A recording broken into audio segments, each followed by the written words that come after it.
Bonjour à tous, Cyril pour l'impers.com. Aujourd'hui nous allons jouer 4 tables de NL600 Short Edit sur Winamax. Et nous allons directement nous concentrer sur la table numéro 4.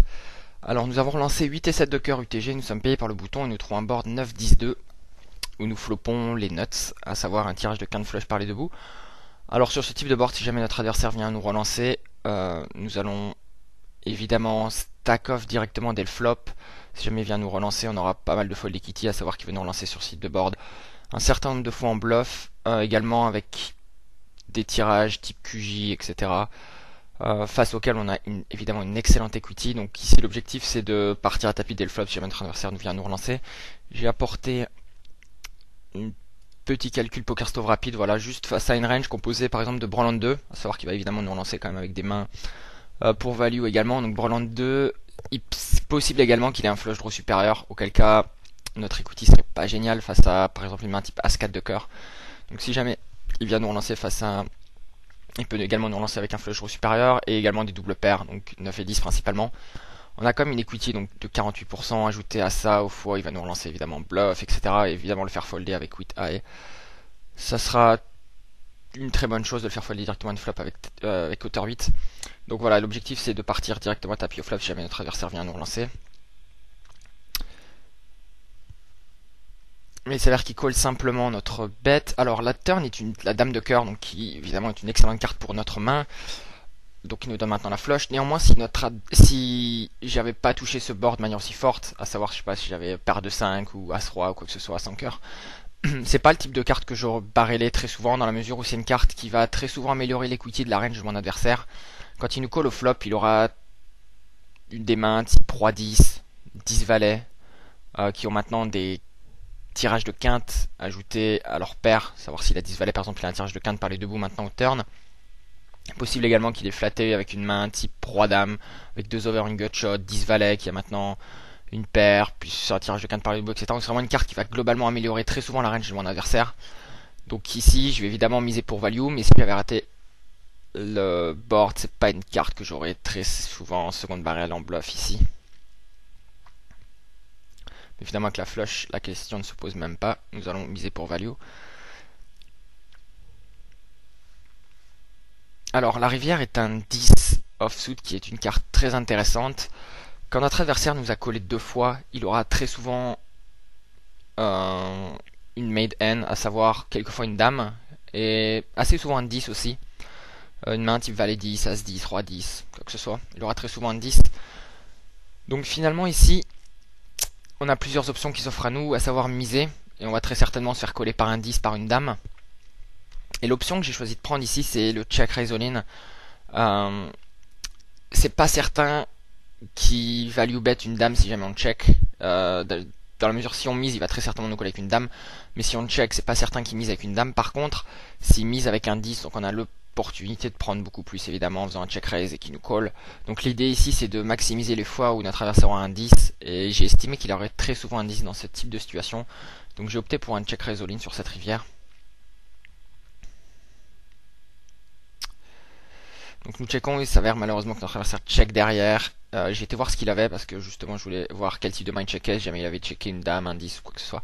Finalement il s'avère qu'il avait valet 9, donc pour la bottom pair ainsi qu'un tirage de quinte par les deux bouts. Donc c'est effectivement le type de main avec lesquels il va très certainement check back et on va rater un peu de value face à ce type de main. Néanmoins c'est pas certain qu'il nous colle notre troisième barrel avec seulement paire de 9. Mais bon, ça va nous permettre aussi de maximiser les fois où il aura un 10. Donc c'était plutôt intéressant. Sur la table numéro 1, nous relançons paire de 9 au cutoff. Nous sommes payés par le bouton ainsi que le joueur en big blind. Et nous trouvons un board 10-6-2. Et c'est exactement le type de board où je vais vraiment bet fold ma paire de 9. C'est-à-dire que je vais miser, je vais folder si un des deux joueurs me relance. C'est le type de situation où si jamais je suis relancé, je serai exactement dans une situation soit j'ai la meilleure main mais de peu, ou soit je suis largement derrière. Si je me fais relancer sur ce type de board, mon adversaire aura très souvent un brelan. Il y a pas vraiment de double paire sur ce type de board, donc il aura plus un brelan ou un gros tirage, une main type 7-8 de trèfle, voire un roi dame de trèfle, etc. qui a 2 over plus un flush draw. Alors effectivement, je suis devant un flush draw au flop. Le problème, c'est que mon adversaire aura énormément d'equity face à ma main et que si jamais je suis derrière, je suis complètement crush. Il a une main, je sais pas, type valet 10 de trèfle. Évidemment, mon equity est ridicule dans ce type de situation. Donc voilà, à partir du moment où j'ai été relancé, On va simplement folder notre paire de 9. Par contre, la question serait intéressante si jamais on avait paire de dames ici à la place de paire de 9. Et finalement, avec paire de dames, donc la décision est un peu plus compliquée parce qu'évidemment, on va assez moins souvent folder directement au flop. Et c'est le type de situation avec paire de dames où je vais très souvent coller et essayer d'attendre une turn favorable pour partir à tapis au turn. Le problème, c'est qu'en partant à tapis au flop, on sera très certainement en conflip. S'il a un gros tirage ou s'il a un brelan, on est complètement cuit, mais face à un tirage, on sera très souvent en conflip. S'il a valise de trèfle, par exemple, on est en conflip. S'il a As 5 de trèfle, on est en conflip avec paire de dames. Donc l'idée, ça serait d'attendre une turn favorable pour pouvoir partir à tapis quand notre equity sera beaucoup plus haute. Mais avec paire de 9, bon, la question se pose pas, on va directement folder au flop.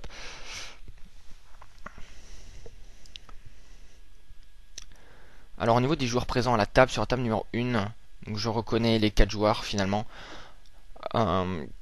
Kafkazlover est un joueur assez tag, straightforward, qui joue assez souvent en assistant. Le joueur Herrerax par contre est un joueur assez particulier qui limpe énormément. Qui limpe Pokotov, au bouton, UTG, qui limpe un peu dans toutes les positions, qui limpe en small blind. C'est un style vraiment particulier et je vais pas hésiter à l'isoler énormément. Il limpe vraiment beaucoup. Je pense pas que ce soit un style favorable. C'est un des seuls à le faire et honnêtement, je pense pas vraiment qu'il soit gagnant à utiliser ce type de technique, mais bon. Alors sur la table numéro 2, donc nous avons les As en big blind face à un mini raise du bouton qui a seulement 400$. Nous allons évidemment relancer. Et il s'avère que donc notre adversaire mini 4 bet. Alors le joueur Peraxori sur seulement 9 mains et 57-14. Alors évidemment 9 mains c'est vraiment pas beaucoup de mains, on peut pas tirer grand chose de son jeu. Néanmoins face à un joueur qui n'est pas carré au maximum, qui joue quand même 57% de ses mains, même si c'est sur 9 mains, ça va quand même nous donner quelques petites indications. Je vais opter directement ici pour faire un mini 5 bet, lui laisser la place soit de call, long 5 bet et pouvoir jouer un pot énorme où il aura du mal à folder s'il touche n'importe quoi sur le board. Et également lui laisser la place de pouvoir faire tapis si jamais il a une main avec laquelle il veut stacker. Je sais pas s'il a quelque chose comme paire de 9 et qu'il a décidé de pas folder cette main pré-flop, c'est préférable directement de partir à tapis pré-flop plutôt que de coller son 4 bet et trouver un board non favorable avec sa paire de 9 s'il y a 2 overcards à sa paire ou quoi que ce soit. Donc ici l'idée c'est vraiment faire un 4 bet, lui laisser la place de faire tapis, tout en s'attendant à ce qu'il va coller également assez souvent, je pense, vu qu'il est quand même assez loose. Voilà, l'idée ça va être celle-ci. Et je vais aborder également un autre point qui est très intéressant au niveau de l'exploitabilité. Je suis pas sûr que ça soit très français, mais vous allez comprendre l'idée. Dès le flop, néanmoins la ligne générale face à ce type de joueur. Alors voilà, il s'avère qu'il call. Alors par contre, quand il call, il aura très souvent une main très faible. À savoir qu'il aurait très certainement fait tapis avec toutes ses mains légitimes directement pré-flop. Quand il call, il aura très souvent vraiment n'importe quoi. Et on trouve un board 2-2-6. Donc où nous avons les nuts, évidemment. Alors, ce qui est intéressant de noter également, c'est que son stack est à 218$, que le pot est à 348, et qu'ici il est assez difficile de miser tout en lui laissant la place d'avoir de la fold equity si jamais il vient faire tapis. Il faudrait miser quelque chose comme 30$ pour qu'il puisse estimer avoir de la fold equity si jamais on vient miser et qu'il a rien. Si jamais il a une main avec laquelle il veut stacker, il va évidemment stacker que l'on mise ou que l'on check. S'il a, par hasard, s'il venait avoir paire de 7 par exemple, il va évidemment pas folder si on mise et il va très certainement miser si on check. Donc finalement on n'aura aucune value à checker. Donc c'est ce que nous allons faire. Nous allons checker pour lui laisser la place de faire n'importe quoi.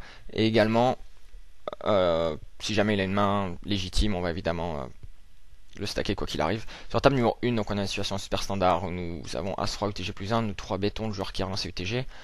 Et nous allons évidemment partir à tapis sans vraiment avoir de questions à se poser. Alors évidemment nous allons snap call son shove, il a valet 9 pour absolument rien. Et voilà, bon, je voulais revenir un petit peu justement là-dessus sur donc ce que j'ai appelé l'exploitabilité, ça doit se dire en français, peu importe.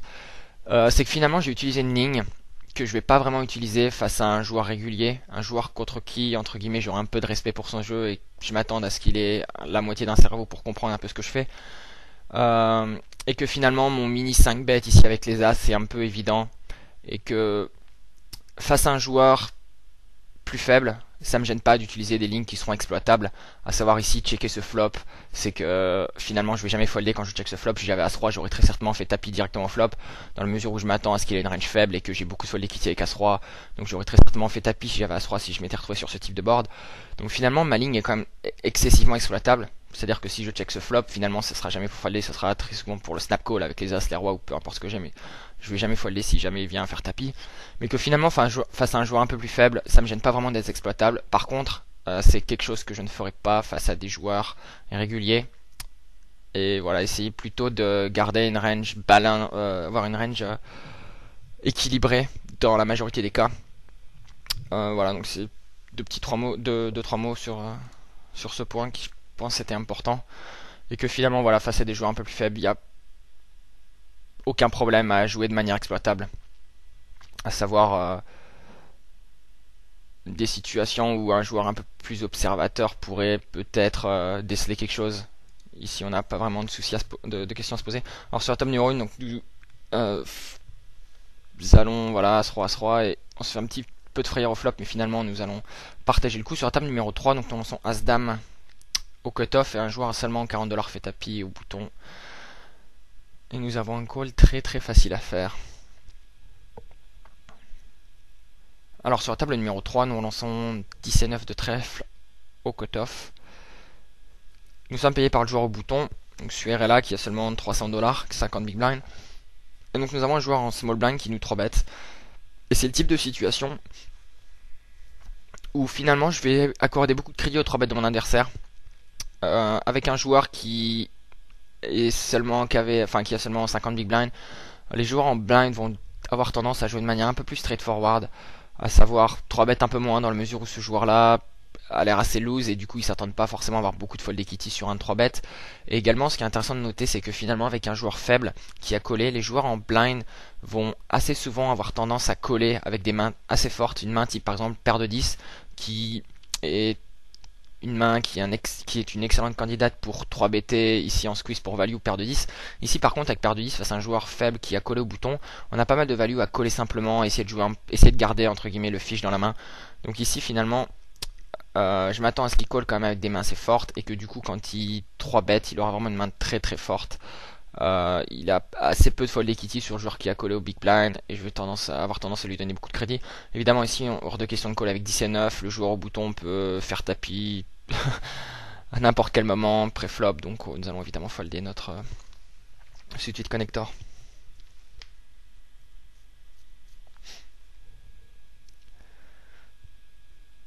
Alors sur la table numéro 2, une nouvelle fois, donc nous avons le joueur une nouvelle fois sur RLA qui limp au cutoff. Le joueur bouton isole, c'est-à-dire qu'il va relancer ici avec un très très large éventail de main. Ses stats sont 27-24, donc il doit relancer quelque chose comme à peu près 40% de ses mains ici. Vague estimation, ça serait 40% de ses mains pour isoler un joueur faible qui a limp au cutoff. Donc finalement nous avons une situation de squeeze très favorable, à savoir donc un joueur qui limp énormément de mains, un joueur qui isole énormément de mains au bouton. On a un call en small blind, donc avec pas mal de dead money ici, donc nous allons faire un squeeze et s'attendre à prendre le pot très très souvent directement pré-flop.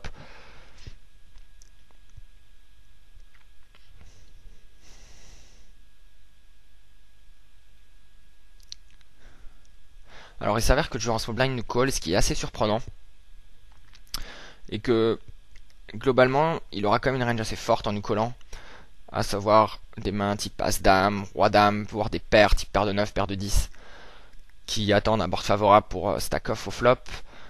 Alors nous trouvons un board 2, 4 valets, où nous avons absolument rien, donc nous avons totalement raté le flop. Et ce que nous allons faire ici, c'est faire un tout petit bet, seulement à 60$. Mince, oula, je viens de perdre la main. Ouais, je vais y revenir. Désolé pour cette... Je retrouve la main. C'est celle-ci. Voilà, je suis désolé, je sais pas ce qui s'est passé, j'ai mal cliqué. Alors donc sa range sera globalement assez forte. Ici, ce que nous allons essayer de faire, c'est miser vraiment petit. Donc nous allons miser seulement 60$. Ce que je ferai évidemment avec les As, les Rois, enfin avec une main avec laquelle j'ai envie de stacker des flops, c'est évidemment ce que je veux faire, miser petit. Ce bet a pour objectif principal de lui faire folder une main type Roi-Dame, As-Dame, qui va très souvent folder quand elle l'aura pas amélioré. Par contre, je m'attends vraiment pas à ce qu'il fold une main type paire de 9, paire de 10. Je m'attends pas à ce qu'il fold si je mise 150, je m'attends pas à ce qu'il fold si je mise 60. Donc finalement ici on a un bon rapport qualité, enfin un bon ratio pour notre bluff, à savoir qu'il suffit que ça marche moins d'une fois sur 3 pour que notre bluff soit rentable. Donc nous allons miser 60 et prendre le pot, ce qui est un excellent résultat évidemment avec hauteur 9. Alors sur la table numéro 1, nous avons As-Roi de carreau au bouton. Et le joueur Herrerax qui limp UTG, alors comme je vous le disais tout à l'heure, c'est un joueur qui limp énormément de mains. Donc nous allons évidemment l'isoler ici avec As-Roi qui est plus un raise pour value plutôt qu'un isolation raise. Mais... Et nous faisons 3 BT par le joueur Albert Tomba en small blind. Alors tout d'abord, ce qu'il est intéressant de noter, c'est que le joueur Albert Tomba ici aura une range assez souvent très large. Il s'attend très certainement à ce qu'on isole le joueur qui a limpé au QTG avec beaucoup de mains. Du coup, il va pouvoir tirer pas mal de profit ici en faisant un 3-bet avec un très large éventail de mains. Donc sa range ici sera globalement assez large pour une 3-bet dans ce type de situation.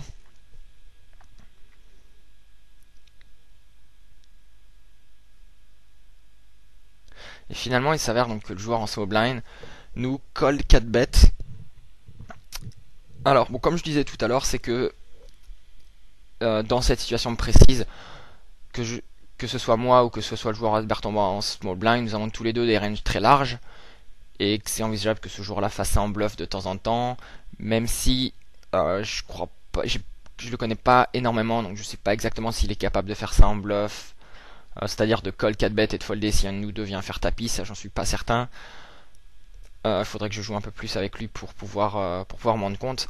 Néanmoins, c'est une situation qui finalement est de plus en plus courante. Enfin, ça reste quand même assez rare, à savoir le bouton qui relance, la small blind qui 3 bêtes et la big blind qui colle 4 bêtes. Néanmoins, ça arrive assez souvent, enfin, de temps en temps face à des joueurs réguliers en blind qui sont assez agressifs. Donc ici, sa range sera globalement assez forte, mais néanmoins, c'est envisageable ici qu'il ait également quelques bluffs de temps en temps. Et c'est possible aussi qu'il stack off avec des mains type paire de valet, paire de dames, paire de 10, as-dame peut-être de temps en temps également. Donc finalement ici avec as-roi, bon ça change rien, on a toujours les notes ici avec as-roi de toute façon.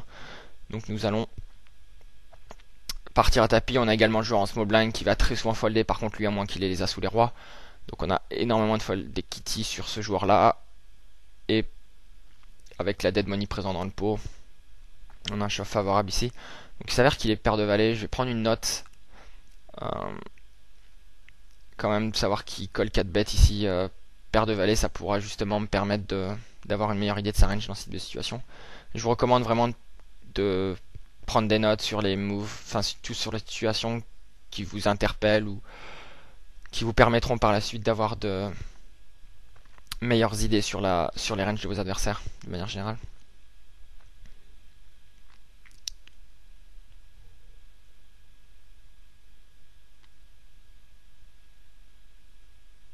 Alors sur la table numéro 1, nous relançons paire de 4 au cutoff, nous sommes une nouvelle fois payés 2 fois.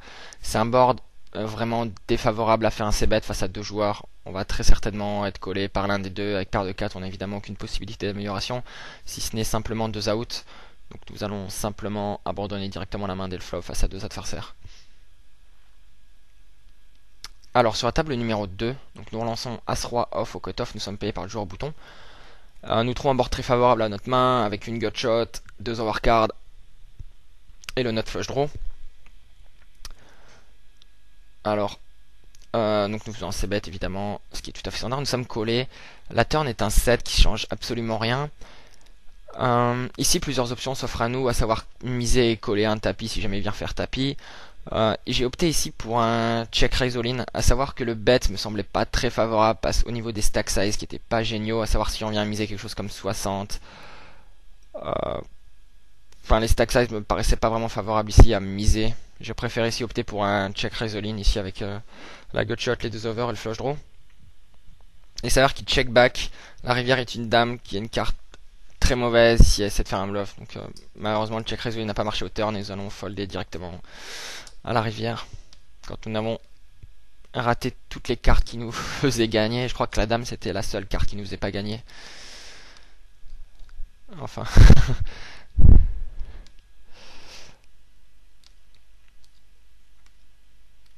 Alors sur la table numéro 2, nous avons As-Dame off en Big Blind. Après que deux joueurs aient limpé, donc nous allons évidemment relancer ici pour value et coller le tapis du joueur Arvili si jamais il vient faire tapis.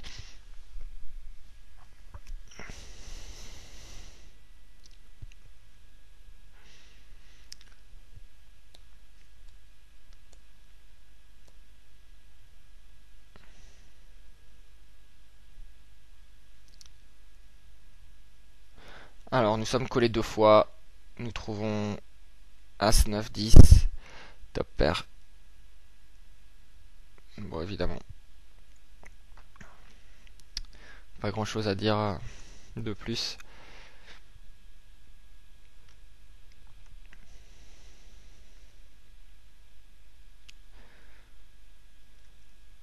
Alors sur la table numéro 1, nous 3 bétons l'ouverture de Herrerax qui relance au cutoff. Alors ce qui est intéressant à noter face à ce joueur-là, c'est que c'est un joueur qui limpe énormément de mains. Donc finalement ça va rendre sa range d'ouverture plus forte, à savoir qu'il va limper pour très certainement des mains faibles et plutôt relancer des mains plutôt bonnes. Donc c'est pas exactement le type de joueur contre lequel ça va être favorable de le 3BT light, dans la mesure où sa range pour relancer sera globalement plus forte, donc on aura beaucoup moins de fold equity à le 3bet. Mais bon, à ce soit évidemment, c'est vraiment pour value et on trouve un bord très favorable. Et nous prenons le pot. Alors sur la table numéro 2, je viens de faire un misclick, je voulais miser. Et finalement j'ai cliqué sur check au lieu de bet. Ça m'arrive très souvent d'ailleurs. Je suis le roi des misclicks je crois. Je crois que je suis le joueur qui a fait le plus de misclicks au monde.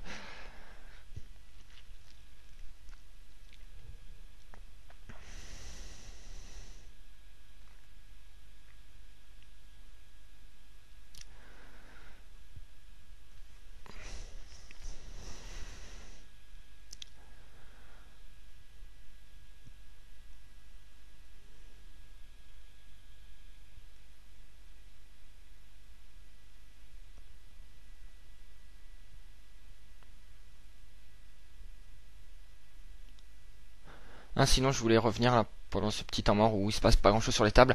Au niveau du site selection, à savoir que sur Winamax c'est une des seules rooms que je connaisse où c'est possible de pouvoir choisir son siège. Savoir sur des rooms type Full Tilt, PokerStars pour les citer, c'est pas possible. Savoir que quand on se met sur une table, à moins qu'on s'assoie sur une nouvelle table, on aura très souvent donc le seul siège disponible. Par contre sur Winamax, donc on a la possibilité de choisir la position face à nos adversaires. Par exemple sur la table numéro 2, c'est assez frappant. C'est exactement le type de situation que je recherche, à savoir prendre la position sur ici le seul reg de la table. Les 3 autres joueurs seront des joueurs un peu plus faibles qui vont jouer beaucoup moins et qui seront très certainement moins bons que le joueur contre qui j'ai la position, donc Infensus. Et finalement c'est vraiment le type de situation super favorable où ces adversaires là vont être en blind quand je vais être au bouton. Donc ils vont très certainement jouer beaucoup de mains en étant en position face à mes ouvertures au bouton ou au cutoff. Et ça va me permettre de tirer beaucoup de profit de ces types de situations. Donc vraiment ce que je recherche c'est essayer d'avoir la position face à reg. Et après essayer d'avoir les autres joueurs à ma gauche pour pouvoir les avoir en blind quand je vais pouvoir relancer au bouton et au cutoff.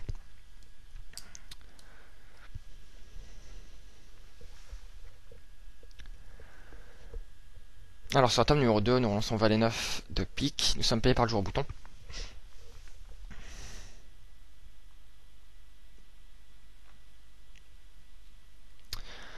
Alors nous trouvons un board vraiment favorable à faire un c-bet avec un roi 6-8, il y a assez peu de tirage. Et quand nous allons être collés sur ce type de board, ça serait très souvent par un 8, par un 6, quelquefois il aura un roi. Néanmoins c'est le type de board où je vais très souvent en seconde barrelée. Tout d'abord parce que la turn va quelquefois améliorer ma main, que ce soit un pick, j'ai également un backdoor flush draw.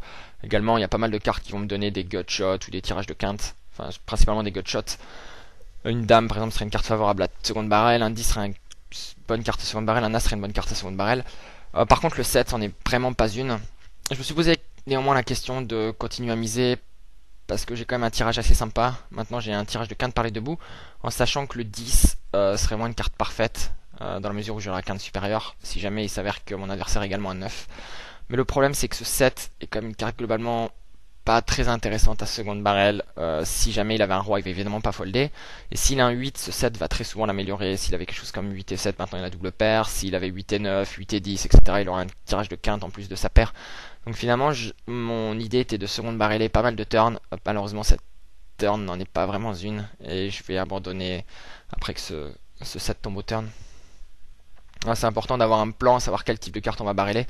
Et pas hésiter à remettre son plan en question si jamais une mauvaise carte arrive. Donc ici voilà, je voulais vraiment barreler ce board sur pas mal de turns. Par contre le 7 de carreau n'en est pas une malheureusement.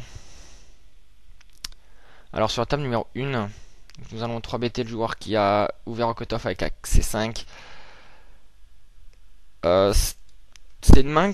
Bon, je vais donner 2-3 petits mots pour la raison de ce 3-bet avec A5. Tout d'abord, c'est que vos adversaires vont très certainement 4-bet avec tous les As avec lesquels ils veulent stack off, à savoir s'il a As-Roi, évidemment 4-bet pour partir à tapis avec As-Roi, il va pas coller en acteur position, et qu'il va très certainement folder tous ses As moins bons. S'il a As-10, As-Valet, il va très certainement folder. Donc finalement, quand on trouve un As au flop, dans ce type de situation, on aura très souvent la meilleure main, et on n'aura pas vraiment pas trop à se soucier de la question d'être dominé parce qu'on a un mauvais kicker. Également, l'avantage de 3-bet, c'est que ça va nous permettre de très souvent prendre le pot directement en pré-flop, ou alors le prendre au flop. Alors on trouve un board 9-7-2 que nous avons totalement raté. J'ai une autre main en même temps, donc sur la table, j'y reviendrai un peu plus tard. Alors donc pour continuer sur la table numéro 1, donc nous relançons à 5. Nous allons c-bet ce flop.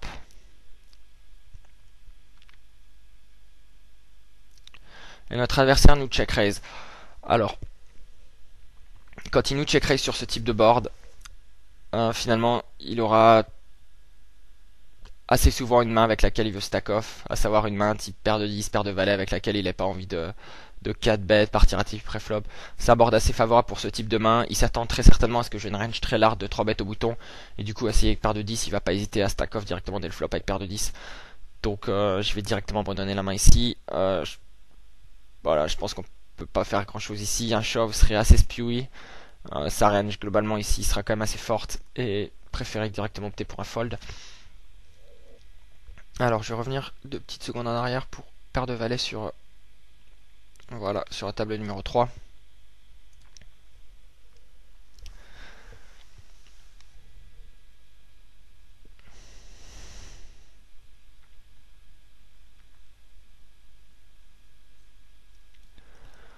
Alors nous trouvons les nuts avec top brelan. Notre adversaire donc bet mi-pot. Alors quand notre adversaire va donc bet sur ce type de board, il aura très souvent absolument rien. À savoir que les ranges de donc bet de ce type de joueur, c'est très souvent rien. À savoir roi dame ou quoi que ce soit. Et que finalement, si j'avais absolument rien sur ce type de board, si j'avais As 5 ou je sais pas quoi, peu importe, j'aurais très souvent raise son c-bet et m'attendre à prendre le pot très souvent directement dès le flop. Par contre, ici avec top brelan, la question se pose à savoir plutôt coller pour essayer peut-être de lui laisser continuer à miser. Donc j'ai opté pour voilà, essayer de le garder dans la main en fait, essayer de lui laisser la place de pouvoir continuer à miser.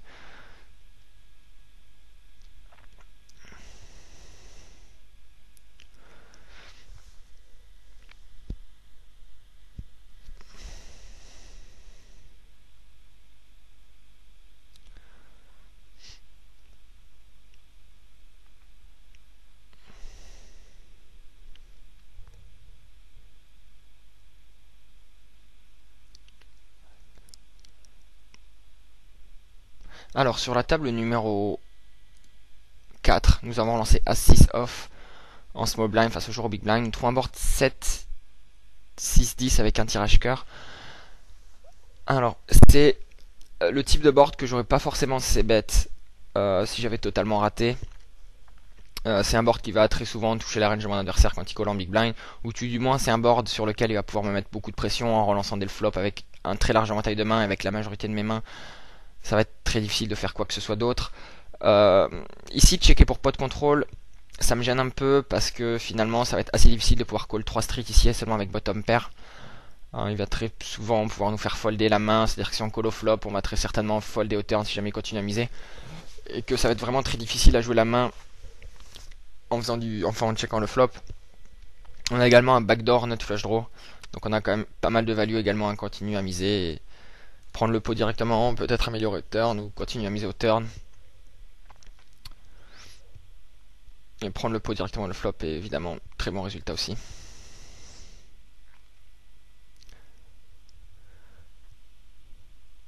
Alors, sur la paire de dames, sur la table numéro 4, donc on a le joueur intrépide qui vient de se mettre sit out, mais qui était là la main d'avant. Et si ce joueur avait relancé sur cette main, j'aurais très certainement simplement collé au bouton. On a deux joueurs qui semblent assez squeeze happy en blind, qui vont très souvent squeeze après que le joueur intrépide ait relancé, que j'ai collé en bouton. Donc ici avec les dames, ça aurait été une bonne situation de coller pour essayer d'induire un squeeze de mes adversaires. Bon, malheureusement, il s'avère que le joueur intrépide est foldé, donc nous allons simplement relancer notre paire de dames au bouton. Et prendre le pot.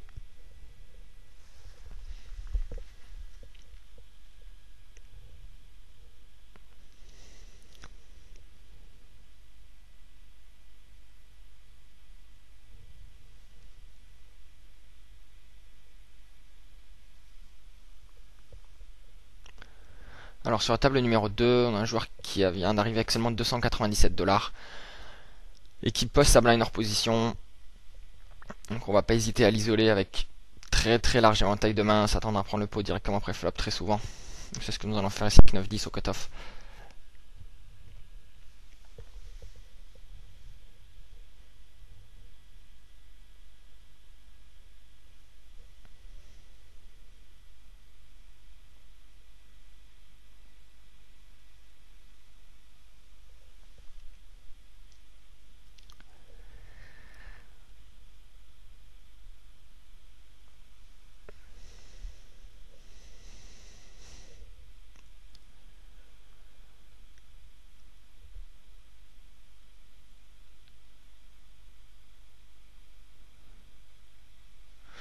Alors nous allons relancer As-2 sur la table numéro 3 et prendre simplement les blinds. Sur la table numéro 3 avec le joueur Suarela qui est très lose, je vais avoir tendance quand même à relancer plutôt des mains qui vont faire top pair. Ici j'ai foldé 4 et 2. Au cutoff, c'est pas vraiment les mains favorables à relancer au cutoff avec un joueur loose qui va vous coller derrière vous parce que 4 et 2 ça va assez peu souvent faire une main très forte avec laquelle vous allez pouvoir barreler. Plutôt des mains type dame valet, roi dame, valet 10, des mains avec lesquelles vous allez faire top pair et être confiant pour partir à tapis face à un joueur qui a seulement 50 big blind, mais 4 et 2 ça serait beaucoup trop loose face à ce type de joueur au bouton. Alors sur la table numéro 2, donc nous avons une main dont je ne suis pas très fier, donc As-10 de trèfle. Alors tout d'abord, ça rejoint un peu ce que j'ai dit tout à l'heure. Ici, on a une situation où le squeeze aurait pu être intéressant. À savoir, on a un joueur qui relance au bouton, pardon, un joueur qui call en blind. On a une situation très favorable de squeeze. Par contre, ici, ce que je recherche, c'est plutôt garder le joueur Crystal 93, qui est arrivé seulement avec 50 big blind, donc qui est probablement un peu plus faible. Et plutôt jouer un coup en essayant de le garder dans la main avec une main qui joue assez bien post-flop, plutôt que de squeezer, de prendre le pot directement dès le flop. Alors, nous ferons un board 2-18 où nous ferons top pair, top kicker. Et ici, j'ai opté pour un donk bet face aux deux joueurs. Je m'attends à ce que le joueur Infensus joue de manière très straightforward face à mon bet, à savoir il va très souvent folder si jamais il a rien et relancer que ses mains légitimes. Il va assez peu souvent raiser en bluff en ayant un joueur qui a seulement 50 big blind à parler derrière lui. Donc si le bet ici a le mérite de pouvoir faire jouer mon adversaire de manière très straightforward face à ma mise, donc c'est ce que nous allons faire. Également prendre de la value d'un 10 moins bon, d'un 8, voire de tirage. Alors, la turn est le 7 de carreau. Et qui est effectivement une scare card, une carte très mauvaise pour ma main. Et il s'avère donc que le joueur mise la turn. Et donc là, c'est à partir de ce moment-là où il va falloir que vous écoutiez ce que je dis et pas ce que je fais. C'est assez surprenant qu'il mise cette turn.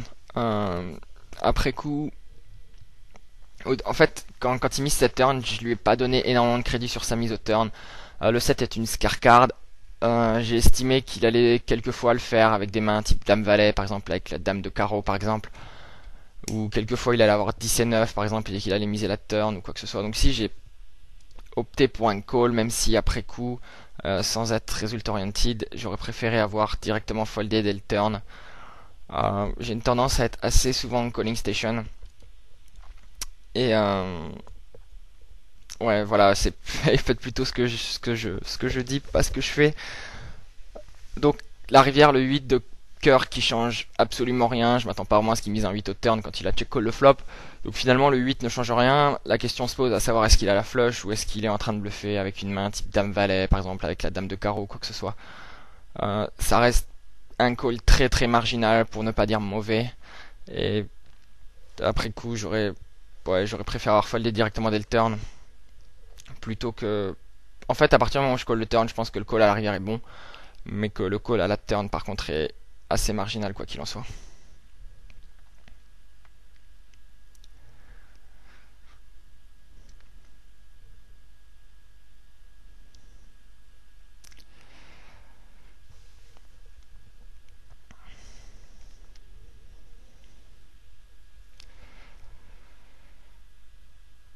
Alors sur la table numéro 2, une nouvelle fois, donc nous avons un joueur qui a limpé UTG, nous avons roi 10 off en small blind.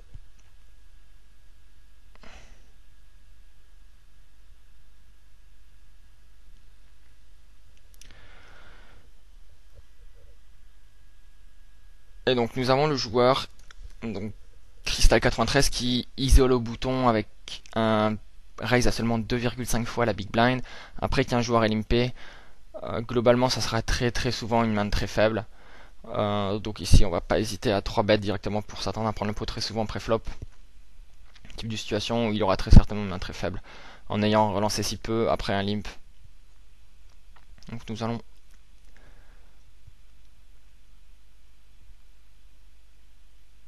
sur relancer à 57. Nous sommes payés, nous trouvons un board dame 7-2.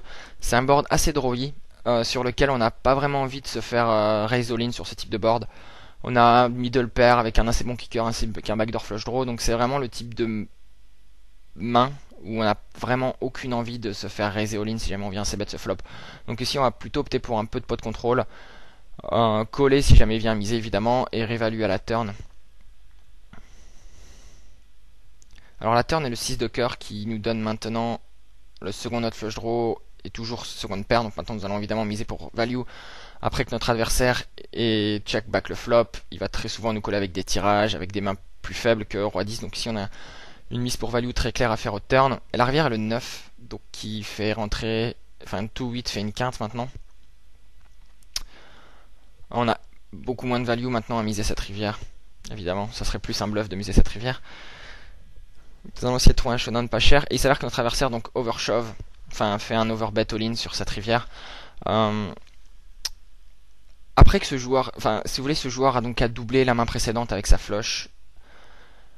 Et la main juste après vient faire tapis en overbet sur une scare card rivière. Et à partir du moment où il a doublé la main précédente, je m'attends vraiment pas à ce qu'il essaye de bluffer son stack sur la main qui vient juste après. À savoir, quand il est venu avec 300$, c'était probablement l'intégralité de sa bankroll.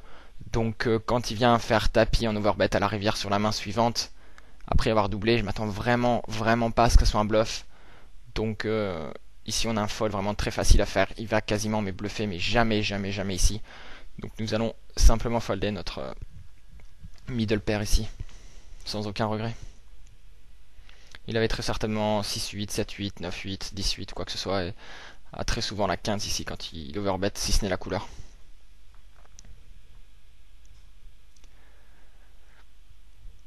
Voilà, ça c'est vraiment un point assez important. C'est à partir du moment où un joueur vient de doubler, vient de gagner un gros coup, il aura très souvent tendance à plutôt essayer de garder ses gains et vraiment à pas s'embarquer dans une situation marginale. Ici, ce joueur-là donc avait doublé la main précédente, je m'attends vraiment pas à ce qu'il bluffe son stack sur la main juste après. Donc on a un fold vraiment très facile à faire pour cette raison.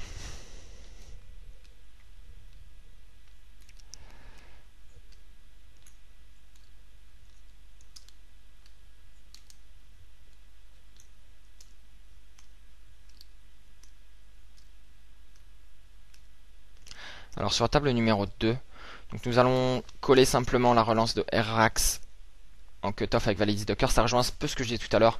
Un joueur qui limpe beaucoup, donc quand il relance, il aura une range globalement d'ouverture beaucoup plus forte que la majorité des régulars qui ne limpent jamais et qui relancent toute leur main. Donc nous allons simplement call C avec valet 10, nous trouvons top pair, backdoor flush draw, backdoor straight draw, ce qui est une excellente main, nous avons quasiment les nuts ici. Alors notre adversaire check back la turn, et quand il check back la turn, il aura... Oula, je pensais que j'avais misé cette turn.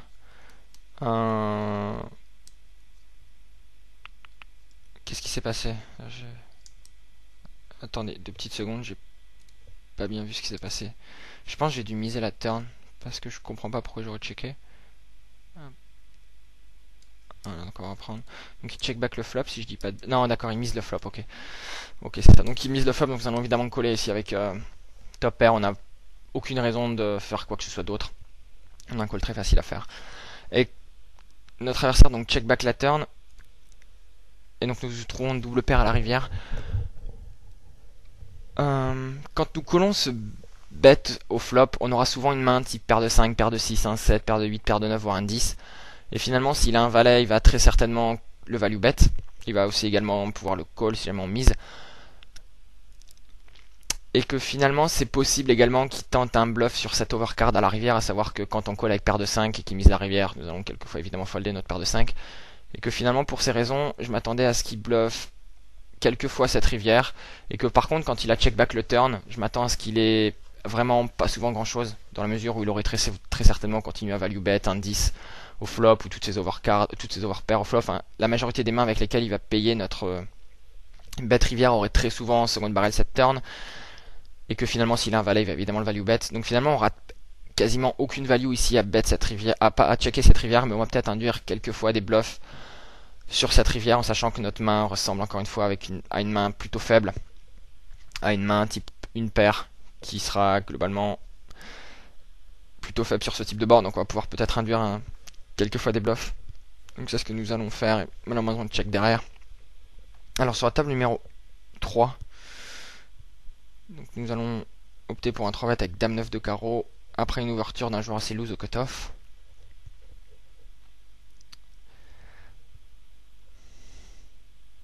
Alors nous trouvons un excellent board 3-2-2, qui est un board très favorable à faire un c-bet évidemment. Nous allons prendre le pot très souvent dès le flop.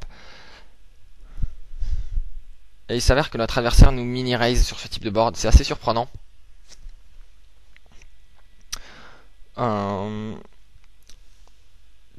C'est envisageable qu'il fasse quelquefois ce type de move avec paire de 9, essayer d'induire un 3 bet de ma part pour pouvoir partir à tapis ici avec sa paire de 9.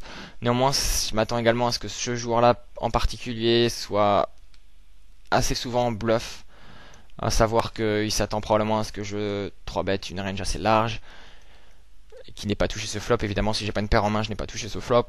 Donc finalement, il y a une situation de bluff assez profitable à faire. Et donc, ce que je vais simplement faire ici, c'est click it back. À savoir, je vais cliquer simplement sur le bouton raise, faire un mini raise, même moins d'un mini raise. Et là, par contre, il va très certainement folder ses bluffs, quasiment 100% du temps. Donc on a une situation plutôt profitable de bluff à faire, à savoir face à un joueur qui va être en bluff un certain nombre de fois. On mise assez peu, on mise seulement 200, même pas on avait relancé à 75, on mise quelque chose comme 150 pour en gagner 150 pour en gagner, je vais faire le petit calcul vite fait. Ok, donc on mise, voilà, on relance à 150 pour gagner un pot qui en fait donc 75, 200, 355. Donc on a quand même une situation de bluff vraiment très profitable face à un joueur qui aura une range assez large. Enfin, tout du moins, il va faire ce type de move assez souvent en bluff. Donc on va pouvoir tirer du profit en faisant un click it back ici. Et recontre-bluffer le joueur qui a essayé de nous bluffer.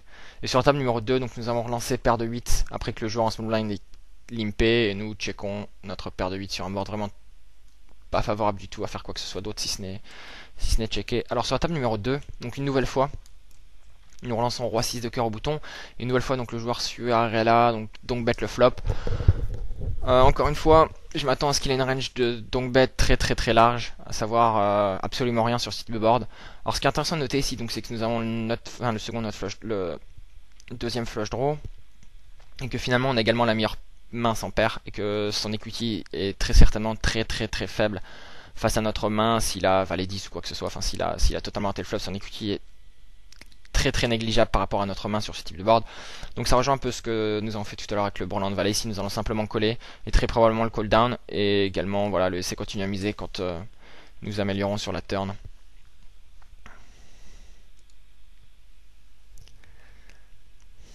Voilà, donc quand il mise, encore une fois, nous allons simplement coller et espérer qu'il continue à bluffer la rivière. Et nous allons évidemment snap call si jamais il continue à miser. Il n'y a évidemment aucune main pour lesquelles il miserait pour value de street et qu'il folderait à la rivière. Donc quand il fold, il avait absolument rien, il a décidé d'abandonner son bluff. Donc nous allons rester là pour cette session. C'était Cyril pour limpers.com. N'hésitez surtout pas à laisser des commentaires sur cette vidéo, dire ce que vous en avez pensé. Et je vous dis à bientôt, bonne chance aux tables, bye bye.